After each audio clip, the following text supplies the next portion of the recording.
ఇది దేవుని ఏదేను కాదు, సాతాను ఏదేను.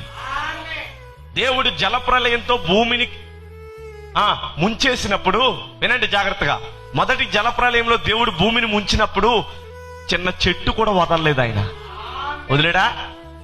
దేన్నైనా క్షమించాడా? పోన్లే 30 సంవత్సరాలు భక్తి చేశారులే, పోన్లే ఈ ఒక్కసారి తలుపు తీసి వాళ్ళకి ఎక్కిచ్చేద్దాంలే అనుకున్నాడా దేవుడు? ఎవరిని వదలలేదు. ఆ జలప్రలయంలో కొట్టుకుపోతుంటే నోవాహు వాడ మాత్రం దుగ్ధురు ఆశీర్వాదంగా పాడతారపట. ఊగుతూ పోవచ్చున్నది ఆదరికి ఊగుతూ వెళ్ళిపోతుంది నోవాహు వాడ. వాళ్ళ వాడ బాగుంది, వాళ్ళు ఉన్నవారు బాగున్నారు. ఎవడు ఎడుతున్నాడు? 30-40 సంవత్సరాలు ఆత్మాను బస్సు పట్టుకుని తిరిగినోడు ఎడుతున్నాడు. ఆ గుడికి ఈ గుడికి మారినోడు ఎడుతున్నాడు. ఎందుకు ఎడుతున్నాడు? ఎవడు గొయ్య ఆడేదోకున్నాడు.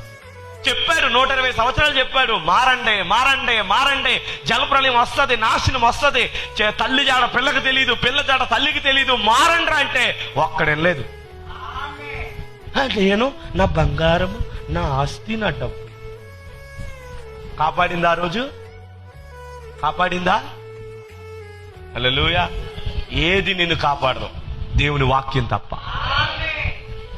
వాక్యమే నిన్ను పోషిస్తుంది, వాక్యమే నిన్ను జీవింపచేస్తుంది, వాక్యమే నిన్ను బ్రతికిస్తుంది, వాక్యమే నిన్ను ఒక దినాన కాపాడుతుంది, వాక్యమే ఒక దినాన క్రీస్తు దగ్గర తీసుకెళ్తుంది.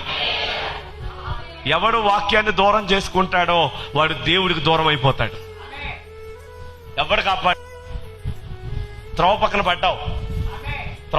పడ్డావు కానీ నీలో ఏమైంది?